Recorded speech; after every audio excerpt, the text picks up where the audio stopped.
Hi everyone, pregnant होने के बाद आपको क्या फील होता है कि आपको वाइट डिस्चार्ज बहुत ज़्यादा आता है? Yes, it is very common.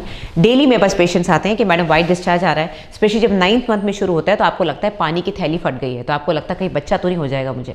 तो मैं आज आपको बताऊंगी कि वाइट डिस्चार्ज प्रेगनेंसी में क्यों ज़्यादा आता है और कौन से डिस्चार्ज में आपको घबराने की बात है, कौन से डिस्चार्ज में आपको सही में दवाई लेने की ज़रूरत है। तो एंड तक जरूर बने रहिएगा। प्रेगनेंसी के समय यूट्रस, विजाइना, सर्विक्स, ये सब बड़े बड़े हो रहे हैं। ठीक है, सब कुछ बड़ा बड़ा हो रहा है। आपकी ब्लड सप्लाई बढ़ रही है क्योंकि आपकी बॉडी बच्चे को ब्लड सप्लाई देने के लिए, बच्चे को पोषण देने के लिए सारा का सारा ब्लड आपके प्राइवेट पार्ट्स में, आपके यूट्रस और विजाइना में भेज रही है। ठीक है, इस वजह से आपको ट्रांसुडेशन ज़्यादा होता है। ट्रांसुडेशन यानी कि वाइट डिस्चार्ज ज़्यादा आता है। अब वाइट डिस्चार्ज हमेशा गड़बड़ नहीं होता है क्योंकि आपकी बॉडी बढ़ रही है। जैसे आपके पसीने के ग्लैंड्स बढ़ जाते हैं, आपके हाथ में अगर ज़्यादा मोटा हाथ है तो ज़्यादा पसीना आता है क्योंकि वहाँ पर टिश्यू ज़्यादा है। सिमिलरली अगर ब्लड सप्लाई बढ़ जाएगी या कोई चीज़ बड़ी हो जाएगी तो आपको ग्लैंड्स ज़्यादा होंगे और वाइट डिस्चार्ज ज़्यादा आएगा।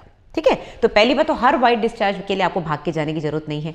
सेकेंडली, आपको अगर किसी तरह का बैक्टीरियल इन्फेक्शन है, किसी तरह का कोई इन्फेक्शन हुआ भी है सही में, तो आपको इचिंग होगी, आपको बर्निंग होगी, आपको यूरिन में इन्फेक्शन अगर हुआ है तो आपको डेफिनेटली दर्द होगा पेट में, आपको बार बार यूरिन लगेगी, आपको लगेगा मैं दिन में 15-20 बार यूरिन जा रही हूँ बट निकलता 2-3 बूंद ही है, तो आपको ऐसा लगेगा मेरी यूरिन कम बन रही है। ऐसा नहीं है।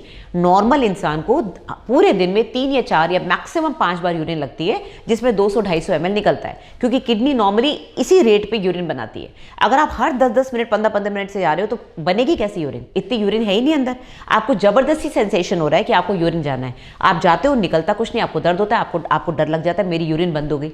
यूरिन बंद नहीं हुई, आपको इन्फेक्शन हुआ है। ठीक है, तो आपको डॉक्टर के पास जाना है। तीसरा जो मैं इन्फेक्शन आपको बताने वाली जो कि बहुत इंपॉर्टेंट है वो है फंगल इन्फेक्शन। फंगल इन्फेक्शन को बोलते हैं कैंडिडियासिस, हमारी मेडिकल लैंग्वेज में इसको कैंडिडा एल्बिकन्स बोलते हैं। कैंडिडा एल्बिकन्स वो फंगस है जो कि विजाइना में जल्दी ग्रो करता है। उसका कारण बताती हूँ। बाकी सारे जो बैक्टीरिया होते हैं इनको जो एटमॉस्फेयर चाहिए वो बहुत ज़्यादा एसिडिक नहीं चाहिए, इनको थोड़ा एल्कलाइन एटमॉस्फेयर चाहिए। प्रेगनेंसी में क्योंकि आपके ईस्ट्रोजन हार्मोन बढ़ जाता है, ईस्ट्रोजन हार्मोन बढ़ता है तो आपके विजाइना में जो ग्लाइकोजन है, जो सेल्स होते हैं उसके अंदर ग्लूकोज होता है, उसको ये तोड़ता है। ठीक है, वहां पर बैक्टीरिया डेवलप होते हैं। ईस्ट्रोजन जो है खूब सारे लैक्टोबैसिलाई डेवलप करता है। लैक्टोबैसिलाई का दूसरा नाम होता है डोडरलीन बैसिलाई। ये आपके विजाइना में वैसे भी रहते हैं, ये हेल्दी बैक्टीरिया है। अब क्योंकि आपकी बॉडी के अंदर ईस्ट्रोजन बढ़ गया तो आपके अंदर ग्लाइकोजन बढ़ गया, तो इस बैक्टीरिया का काम क्या होता है? इस ग्लाइकोजन को, ग्लूकोज को तोड़ के एसिड में कन्वर्ट करना। तो आपकी विजाइना में लैक्टिक एसिड ज़्यादा बनता है। अब ये सब क्यों? भगवान ने इतनी कॉम्प्लिकेटेड बॉडी क्यों बनाई है? भगवान चाहते हैं कि जब आप प्रेग्नेंट होते हैं तो आपको कोई भी इन्फेक्शन यूट्रस के अंदर, बच्चे के अंदर ना जाए। तो विजाइना को ऐसा एसिडिक बना देते हैं, इतना फिरोशियस बना देते हैं कि कोई भी बैक्टीरिया वहाँ सर्वाइव नहीं कर पाता। इसीलिए आपको एक तरह से एक सील मिल जाता है। बच्चा यूट्रस के अंदर एटमॉस्फेयर में तैरता रहता है, एमनियोटिक फ्लूइड में तैरता रहता है। उसके लिए बिल्कुल स्टेराइल एनवायरनमेंट होता है, यानी कि बिल्कुल भी नो इन्फेक्शन, कोई अंदर जा नहीं सकता इन्फेक्शन करने के लिए क्योंकि नीचे मेम्ब्रेन्स होती हैं, वो उसको प्रोटेक्ट करके रखती हैं। अंदर जो पानी है वो बिल्कुल नॉर्मल टेम्परेचर पे होता है। साथ ही में नीचे जो सर्विक्स है, जो बच्चेदानी का मुंह होता है, वो बिल्कुल बंद होता है। उसके अंदर एक अच्छा सा थिक म्यूकस का प्लग होता है जो उसको बंद करके रखता है, तो अंदर कोई इन्फेक्शन विजाइना से ऊपर नहीं जा सकता। और विजाइना के अंदर इतना एसिड भर जाता है कि कोई बैक्टीरिया उसमें सर्वाइव नहीं कर पाता। बट ये फंगल इन्फेक्शन एक ऐसा है जो कि आपके एसिडिक एनवायरनमेंट में खुश रहता है।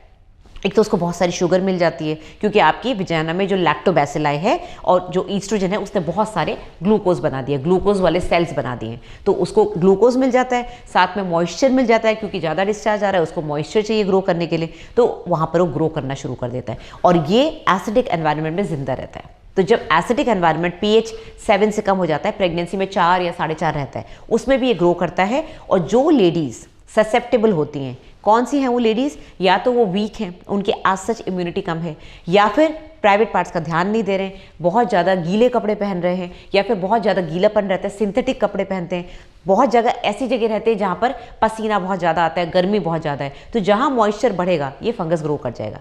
या फिर जो लेडीज़ पहले बहुत ज़्यादा पिल्स खाती थी, 21 डेज़ की जो पिल्स आती हैं वो बेसिकली आपकी इम्यूनिटी को थोड़ा कम करती हैं और फंगस ग्रो करने का उसमें चांसेस ज़्यादा होते हैं। प्रेगनेंसी में वैसे भी आपकी इम्यूनिटी कम रहती है क्योंकि बॉडी ये नहीं चाहती, भगवान ये नहीं चाहता कि आपकी बॉडी बच्चे को रिजेक्ट कर दे और बाहर फेंक दे, क्योंकि बॉडी के अंदर एक नया बच्चा आया है, आपकी बॉडी का पार्ट नहीं है वो, भले ही आपकी सेल्स से बन रहा है बट वो बच्चा एक फॉरेन बॉडी है। तो बेसिकली जब आपकी नाक के अंदर कोई चीज़ घुसती है, आपकी आँख के अंदर कोई चीज़ जाती है, आप उसको छींक करके बाहर निकालते हो, आँख में से पानी आता है उसको बाहर निकाल देते हैं। इसी तरह से यूट्रस के अंदर कोई बच्चा आता है तो यूट्रस उसको बाहर ना निकाल दे, फेंक ना दे कि मेरा पार्ट नहीं है, इसलिए इम्यूनिटी को कम रखते हैं। सैनिकों को सुला देते हैं, सोल्जर्स को बोलते हैं तुम सो जाओ, अभी कोई वॉर नहीं है। लेकिन अगर ये इम्यूनिटी कम हो गई तो कुछ गंदी चीज़ें जैसे कि कैंडिडा एल्बिकन्स, फंगल इन्फेक्शन वहाँ ग्रो कर जाता है। तो क्योंकि बॉडी के अंदर ग्लूकोज ज़्यादा है, मॉइस्चर ज़्यादा है, डिस्चार्ज ज़्यादा बन रहा है, आपकी इम्यूनिटी कम हो रही है। मोस्ट इंपॉर्टेंट चीज़ एक और है कि प्रेगनेंसी में शुगर बढ़ता है।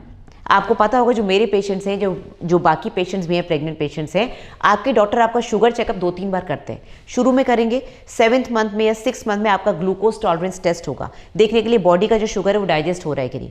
बॉडी के अंदर शुगर इसलिए बढ़ता है क्योंकि शुगर बच्चे को चाहिए, बच्चे को जिंदा रहने के लिए, बच्चे के ब्रेन डेवलपमेंट के लिए उसको शुगर चाहिए। तो माँ का शुगर बढ़ा देती है बॉडी, मेटाबॉलिज्म में शुगर बढ़ता है, जिससे वो सारा शुगर आंवल के थ्रू बच्चे को मिलता है। तो जब ये शुगर बढ़ता है तो विजारा में भी शुगर रहता है, तो आपकी इम्यूनिटी वैसी कम हो रही है, शुगर बढ़ रहा है, तो फंगस को और मजा आ जाता है। तो ये सारे कारण है जिस वजह से फंगल इन्फेक्शन आपके अंदर ग्रो करेगा। उससे बचने के लिए शुगर डाइट कम रखनी है, आपको अपने आप को क्लीन रखना है, आपको देखना है कि आप सिंथेटिक कपड़े ना पहने, बहुत ज़्यादा पसीना ना है। अगर आप ऐसे कपड़े पहनते हैं, लेयर्स ऑफ कपड़े पहनते हैं, लहंगे वगैरह पहनते हैं, आपको पसीना आ रहा है, आपको ध्यान रखना है कि नीचे आप अच्छी तरह से क्लीन रखें खुद को, ठीक है। तो बेसिकली आपको पता कैसे चलेगा कि आपको इन्फेक्शन हुआ है, चाहे वो बैक्टीरियल इन्फेक्शन हो चाहे वो फंगल इन्फेक्शन हो। आपको पेन होगा, आपको इचिंग होगी, आपको यूरिन करते समय जलन होगी, आपको हो सकता है बहुत ही डर्टी वाइट डिस्चार्ज आए जो कि एकदम फटे हुए दूध जैसा या दही जैसा होता है। वो टिपिकल फंगल इन्फेक्शन का डिस्चार्ज होता है जो कि क्लम्स की तरह आता है, पीसेस आते हैं। तो दैट मीन्स आपको डेफिनेटली इन्फेक्शन है, आपको डॉक्टर के पास जाना है। आपको रेडनेस होगी, आपको स्वेलिंग आएगी, आपको सोरनेस रहेगी। ये सारे सिम्टम्स अगर आपको हो रहे हैं तो प्लीज़ बढ़ने से पहले, ज़्यादा प्रॉब्लम बढ़ने से पहले आप डॉक्टर के पास जाएं। प्रेगनेंसी में सबसे बड़ी प्रॉब्लम ये होती है कि इन्फेक्शन अगर हो गया तो उसको ट्रीटमेंट करने के लिए हमारे पास ज़्यादा ऑप्शन नहीं होते। तो आपको prevention is better than cure पे विश्वास करना पड़ेगा कि आपने आपको प्रिवेंट करें, बचा के रखें।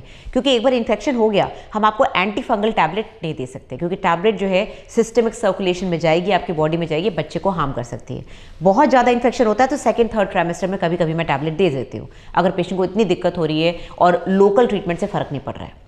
लोकल ट्रीटमेंट क्या होता है, विजाइनल शैम्पूज होते हैं, सोप्स होते हैं जो कि एसिडिटी को कम करते हैं। साथ में आपको हम एंटी फंगल टैबलेट्स देते हैं जो कि विजाइनल इंसर्शन होती हैं। रात में सोते समय आप इंसर्ट कर लें, सुबह उठ के वॉश कर लें, या फिर जो क्रीम्स आती हैं, ट्यूब्स आती हैं, आप लोकल ये खरीद सकते हैं। आप मेडिकल काउंटर पे जाके खुद भी ले सकते हैं, डॉक्टर के पास नहीं जा पा रहे हैं तो, क्योंकि ये सब OTC ड्रग्स है, ये नुकसान नहीं करती है। ओरल टैबलेट लेने से पहले आपको डॉक्टर से कंसल्ट करना है। साथ में इचिंग के लिए, खुजली के लिए आप जो एंटी एलर्जिक्स आती हैं, सेट्रिजीन वगैरह आता है, ये आप ले सकते हैं, ये कोई नुकसान नहीं करता है। सो बेसिकली आपने देखा कि कभी कभी फंगल इन्फेक्शन बहुत दिक्कत देता है तो बड़ा नॉर्मल सा इन्फेक्शन। जब भी मौसम चेंज होता है, मैंने अपनी OPD में भी देखा है, जब भी गर्मी से सर्दी, सर्दी से गर्मी या बारिश का मौसम शुरू होता है, इस तरह के इन्फेक्शन बढ़ जाते हैं। स्पेशली उन लोगों में जो हाइजीन का ध्यान नहीं रखते, जो प्राइवेट पार्ट्स के बाल क्लीन नहीं रखते, या फिर बहुत ज़्यादा सिंथेटिक कपड़े पहनते हैं, शुगर इनटेक बहुत ज़्यादा है, पसीना बहुत ज़्यादा आता है, कपड़े ऐसे पहनते हैं, एटमॉस्फेयर ऐसा है कि गर्म बहुत ज़्यादा है, पूरे दिन टाइट कपड़े पहन के रखते हैं, टाइट जीन्स वगैरह, तो बिल्कुल भी हवा नहीं लगती। तो इन सब की वजह से इन्फेक्शन ज़्यादा होता है। और प्रेगनेंसी में तो मैंने आपको रीज़न बताई दिए, तो प्लीज़ इससे बचिए, क्योंकि प्रेग्नेंट होने के बाद आपको ज़्यादा हम टैबलेट नहीं दे सकते, बच्चे को नुकसान करती है। अदरवाइज फंगल इन्फेक्शन कोई बहुत ऐसा घबराने वाला इन्फेक्शन नहीं है कि पार्टनर को भी हो जाएगा, हस्बैंड को भी हो जाएगा, या बच्चे को हो जाएगा तो बच्चे में कोई प्रॉब्लम आ जाएगी, एबॉर्शन हो जाएगा। ये ऊपर नहीं जाता, ये विजाना में ही रहता है। ये इन्फेक्शन ऐसा नहीं जो ऊपर यूट्रस में जाके बच्चे को खराब करे, ठीक है। तो अगर वीडियो पसंद आए तो लाइक एंड शेयर करिएगा। मेरे को मेरे सोशल मीडिया प्लेटफॉर्म्स पे फॉलो कर सकते हैं।